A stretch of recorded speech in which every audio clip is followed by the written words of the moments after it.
Sumatera Selatan, negeri Batanghari 9, peradaban yang dilahirkan oleh sungai. Di bagian tenggara Pulau Sumatera terbentang sebuah wilayah yang sejak berabad-abad dikenal dengan sebutan negeri Batanghari 9.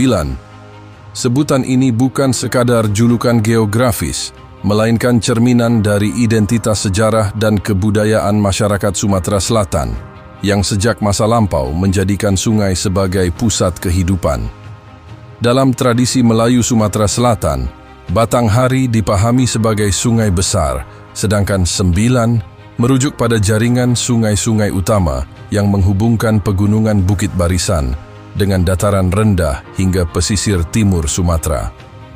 Melalui jaringan sungai inilah manusia bermigrasi, membuka permukiman, mengembangkan pertanian, berdagang, menyebarkan agama, membangun pusat kekuasaan, dan melahirkan salah satu peradaban terbesar di Asia Tenggara. Sejarah negeri Batanghari 9 sesungguhnya dimulai jauh sebelum nama Sriwijaya dikenal dunia. Ribuan tahun yang lalu, masyarakat prasejarah telah memilih kawasan hulu sungai sebagai tempat tinggal. Bukti-bukti arkeologi menunjukkan bahwa kawasan Pasemah di Pagar Alam, Lahat, dan sekitarnya menyimpan salah satu kompleks megalitik terbesar di Asia Tenggara. Arca manusia, arca hewan, dolmen, menhir, kubur batu, serta teras berundak yang masih dapat ditemukan hingga sekarang memperlihatkan bahwa masyarakat di wilayah ini telah memiliki kemampuan mengolah batu, mengenal organisasi sosial, serta memiliki sistem kepercayaan yang berkembang. Di kawasan Sungai Ogan juga ditemukan gua-gua hunian prasejarah seperti Padang Bindu yang menunjukkan bahwa daerah aliran sungai telah dihuni manusia sejak masa yang sangat awal. Keberadaan situs-situs tersebut memperlihatkan bahwa sungai bukan sekadar sumber air, tetapi merupakan ruang hidup yang memungkinkan lahirnya komunitas-komunitas manusia. Sungai menyediakan air, ikan, lahan subur, jalur perpindahan, dan akses menuju wilayah lain. Karena itu hampir semua permukiman awal berkembang di sepanjang aliran sungai. Dari waktu ke waktu terbentuk hubungan antar kelompok masyarakat yang kemudian melahirkan jaringan perdagangan dan pertukaran budaya di seluruh wilayah Sumatera Selatan. Memasuki awal milenium pertama Masehi, jaringan sungai di Sumatera Selatan berkembang menjadi jalur perdagangan yang menghubungkan pedalaman Bukit Barisan dengan pesisir timur Sumatera. Dari daerah pegunungan mengalir berbagai komoditas bernilai tinggi seperti emas, damar, rotan, kayu, gaharu, madu hutan, kapur barus, gading, dan hasil bumi lainnya. Semua komoditas tersebut diangkut menggunakan perahu melalui sungai-sungai besar menuju Sungai Musi, kemudian diteruskan ke pelabuhan-pelabuhan yang berhubungan dengan India, Tiongkok, dan dunia Arab.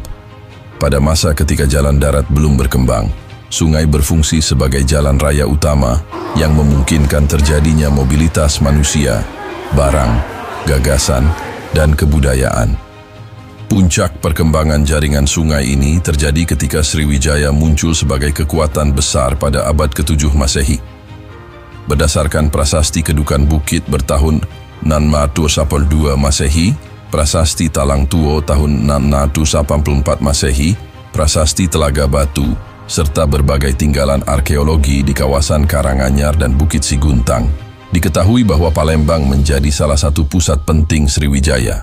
Letaknya yang berada di tepian Sungai Musi memberikan keuntungan luar biasa karena mampu menghubungkan wilayah pesisir dengan daerah-daerah pedalaman yang kaya sumber daya alam. Sriwijaya tidak hanya menguasai jalur perdagangan laut di Selat Malaka, tetapi juga mengendalikan jaringan sungai yang menjadi sumber kekuatan ekonomi kerajaannya. Kehebatan Sriwijaya tidak hanya terletak pada armada lautnya, melainkan pada kemampuannya mengintegrasikan seluruh daerah aliran sungai menjadi satu sistem ekonomi dan politik. Sungai Musi menjadi poros utama, sementara sungai-sungai besar lainnya menjadi jalur distribusi hasil bumi dari pedalaman menuju pusat kerajaan. Melalui sungai-sungai tersebut, emas dari daerah pegunungan, hasil hutan dari wilayah Rawas, Lakitan, Rupit, Lematang, Ogan, Komering, Kelingi, serta Batanghari Leko mengalir menuju Palembang.